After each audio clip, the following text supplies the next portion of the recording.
Salut Julie, comment tu vas aujourd'hui? Ça va et toi? Bah écoute, ça va super. Alors Julie, est-ce que tu peux te présenter pour ceux qui ne te connaissent pas éventuellement? Moi, je m'appelle Julie Véron, je suis coiffeuse depuis 22 ans. J'ai développé il y a un an un business en ligne qui aide les coiffeurs à développer leur chiffre d'affaires et leur salon de coiffure. Aujourd'hui, j'en vis complètement. Et est-ce que tu te rappelles de comment est-ce que tu as connu la méthode EFA? J'étais en train de faire des recherches au final parce que j'avais déjà suivi des accompagnements et je sentais que j'atteignais un plafond de verre en fait.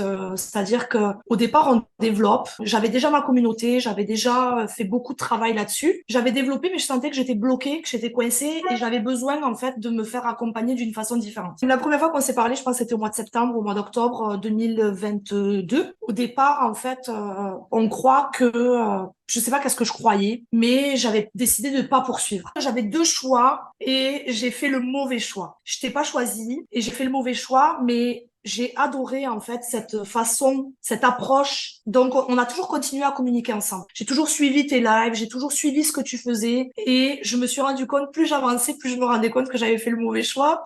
Mais j'avais jamais oublié que si jamais je devais prendre un accompagnement, ça serait avec toi. Et c'est ce qui s'est passé au mois d'avril. Mais c'est quoi finalement qui t'a motivé à nous choisir nous, par exemple, alors que tu avais aussi plein d'offres, tu avais peut-être d'autres offres aussi. Pourquoi nous en particulier? C'est la façon dont tu as géré le refus. Je te jure. Tu t'es dit, ben, écoute, c'est pas grave. Ça arrive. On n'est peut-être pas en match en ce moment, mais c'est la façon dont tu as géré ce refus. Moi, je suis quelqu'un d'émotionnel quand même pas mal, qui s'attache beaucoup aux gens et tout. Et là, je me suis dit, la façon dont la personne qui va nous accompagner va gérer certaines situations, ça éveille quelque chose. Et là, quand tu m'as dit, non, non, je comprends, il n'y a pas de problème. C'est vrai que t'avais fait un dépôt d'inscription et après tu as demandé un Oui. remboursement, c'était ça. Oui, oui, Oui, c'est vrai. oui, et tu me l'as remboursé sans Ouais. demander quoi que ce soit. Je me suis dit, mais en fait, c'est ça que je cherche. Et je me suis dit, le jour, si jamais je dois reprendre un accompagnement, ça sera avec lui, c'est sûr. Avant que tu reviennes à la méthode EFA, ton chiffre d'affaires, il était environ à combien? C'était quoi ta situation vraiment avec ton business? C'était quoi les défis que tu avais? Alors, dans mon entreprise, j'avais déjà fait le million, en fait,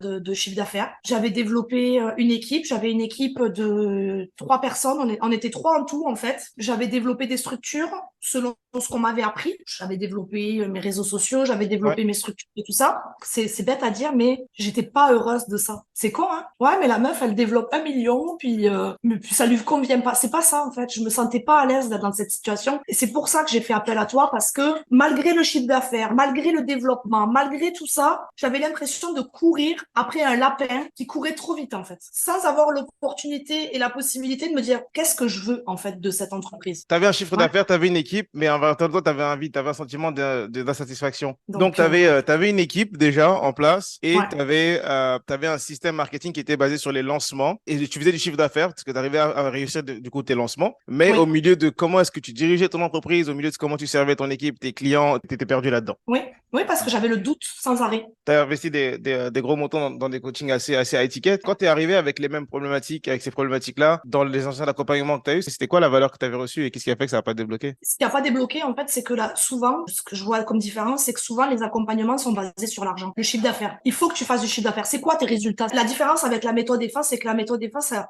le chiffre d'affaires découle du travail qui se fait avant. Exact. C'est-à-dire, on t'apprend à être un entrepreneur. Donc, être un entrepreneur, ça passe par quoi? Quels sont les prérequis, en fait, pour être entrepreneur? Qu'est-ce L'état que tu veux d'esprit. d'autre? L'état d'esprit. Et est-ce que tu veux parler un petit peu de ce que l'accompagnement de la méthode EFA t'a aidé? Qu'est-ce qu'on t'a apporté comme résultat? Tu m'as dit une phrase la deuxième fois qu'on s'est eu au téléphone, c'est si tu as pu faire quelque chose une fois, tu pourras le faire 10 fois. De base, j'avais l'impression que si je me retrouvais seule, je serais plus capable en fait de développer mon entreprise. Ça a été ma croyance au départ. Ça a été vraiment cette phrase en fait qui m'a fait réaliser que je peux le faire et je peux le faire sans personne. Du coup, à force de parler avec toi et que tu me dises là, il faut que tu prennes une décision, là, il faut que tu prennes une décision, là, il faut que tu prennes une décision, j'ai pris cette décision, j'ai dit je pars seule et je me suis Wow. retrouvée toute seule.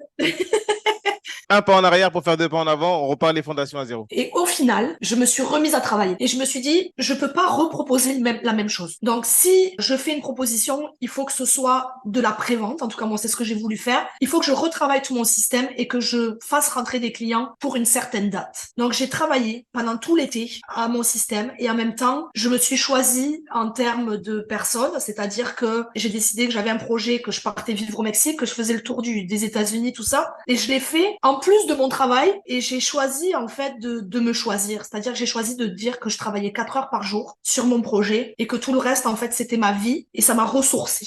Je me suis ressourcée de ça. Je me suis mis à développer mes réseaux sociaux différemment et je me suis découvert en fait à faire du contenu. J'ai publicisé mon voyage, j'ai fait plein de trucs et j'ai fait 105 000 dollars de chiffre d'affaires toute seule en 45 jours et en me disant mais en fait j'ai développé une autre proposition parce que c'était pas la même proposition que j'avais avant. Les clients ont adhéré à cette proposition parce que je suis redevenue un être humain et pas une machine. Waouh, Ouais, incroyable. C'est-à-dire que ouais, même, en fait, dans ton être, en fait, est découlé un nouveau faire, une nouvelle façon de faire ton marketing, une nouvelle oui, façon de connecter humainement, en fait, avec ton audience. Et ouais, boum, le avoir a suivi. L'impact, les ventes, le chiffre d'affaires. exact. Et en plus de Ouais. ça, tu voyages. Je pense que pardon, mais t'as sauvé mon entreprise. Parce que je partais dans le mur, réellement. Il a Wow. fallu que je vive des trucs super durs pour pouvoir me rendre compte que la vie est aussi importante que le travail. Et que l'humain est aussi important. Et que notre travail, c'est la relation humaine. Et qu'est-ce que tu dirais aujourd'hui, Julie, aux personnes qui seraient intéressées à rejoindre la méthode DEFA, le niveau 2, mais qui doutent et qui se disent, ah non, mais j'ai déjà investi dans des coachings dans le passé, j'ai peur de perdre de l'argent, j'ai peur d'être déçu à nouveau. Qu'est-ce que tu dirais à ces personnes-là qui seraient intéressées? Je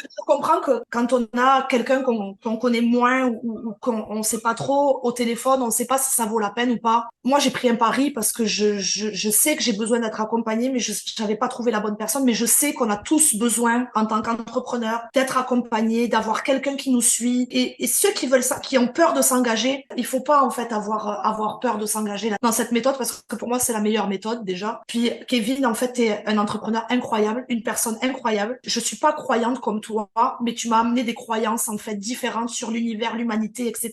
Tu m'as apporté beaucoup, énormément sur le plan humain. Et je pense que déjà ça, si on veut développer un programme en ligne, il faut récupérer cette humanité. Si t'as pas d'humanité, le fais pas.